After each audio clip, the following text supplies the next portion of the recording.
You know, there's another time that the God of the Bible is a lying-ass liar. Yep, there's another time that he's a lying-ass liar. He also doesn't make sense and demonstrate how much of a bad parent he is. And that is in the story of Cain and Abel. Now, for those of you who are unfamiliar with the story, I'm going to break it down to you. So basically, Adam and Eve had two sons. First son was Cain, second son was Abel. Now, although some people try to say that they were twins, and some people try to even go as far as say that Cain is the child of the devil, that Eve had sex with the serpent.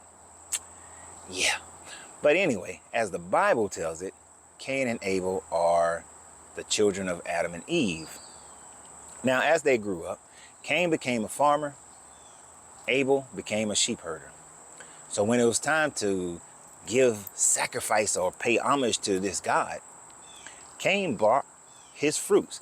Now, a lot of pastors, when I was growing up, used to say that Cain didn't bring his best. But when you read the story, there's absolutely nothing in the story that says that Cain didn't bring his best fruit offering, his best vegetable offering. He could have brought that big ass, North Carolina watermelon, for all we know. Them big, juicy grapes and big old tomatoes. We have no idea. But pastors like to infer that Cain didn't bring his best and Abel brought his best. And that is why this God chose Abel's offering over Cain's, because it does say that Abel brought the little younglings, brought him some nice little lamb chops. But it doesn't say anything about the quality of Cain. But Cain brought the vegetables and the fruit. Abel brought the meat. This God, as we see throughout the rest of this Bible, he loves his barbecue. He loves his meat. He loves his blood sacrifices. So he chose Abel's over Cain.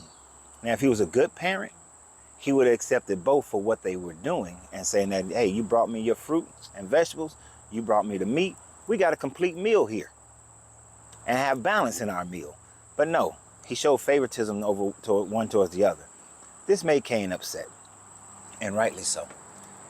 And then he does come to Cain, tell Cain that, hey, you know what? Sin crouches at your door because of the things that you want to do, and you can overcome this sin, which is an indication that if you actually read this Bible and understood it, that you can overcome sin. You don't need Jesus to do so, because he's telling Cain that he can overcome it. But we're going to get to the lying part here real quick. So as we all know, Cain then lures his brother out into the fields and bash him over the head with a rock. God finds out about it. Cain doesn't apologize. First, Cain says, am I my brother's keeper? He's acting like his daddy, Adam, blaming everybody else. As God says that I know what you did. His blood screams from the ground. He then tells Cain that the ground to which your brother's blood comes from is no longer going to support you. Basically saying that every time you go farming, you're not going to be able to produce any fruit. Then he tells Cain that, Cain, you're going to be a wanderer around the land. Cain freaks out and says that, hey, people are going to try to kill me. People are going to try to kill me. He said, no, I'm going to put this mark on you. This mark will let anybody know that if they try to kill you, I'm going to kill them. I'm going to punish them 7 times 7. So then Cain leaves and goes and finds a wife, and they build the city of Nod. So where's the lying-ass liar part? If you didn't catch it, the lying-ass liar part is the fact that he told Cain that you're going to be a wanderer around the land. But Cain goes, finds a wife, and builds the city of Nod. You can't wander the land if you're building a city. Therefore, this God lied again. It's a little lie, but it's still a lie. And if this is supposed to be a perfect, good, justified God, then there should be no lying within this God. But yet he lied when he said that Cain would be a wanderer of the earth. But Cain went and built a city. Now, I know what many are thinking right now. Well, what about the wife? Who was his wife? Of course, some people say that Cain's wife had to be a sister wife. But we know that the Genesis story is 2 different creation stories. So Cain's wife was the people who was already here. The people that was made on the 6th day of creation, because Adam was made after the 7th. Adam and Eve, according to this story, are made after the 6 days of creation. This Genesis 2 is not a retelling, because if it is, then there's a hitch in that giddy up.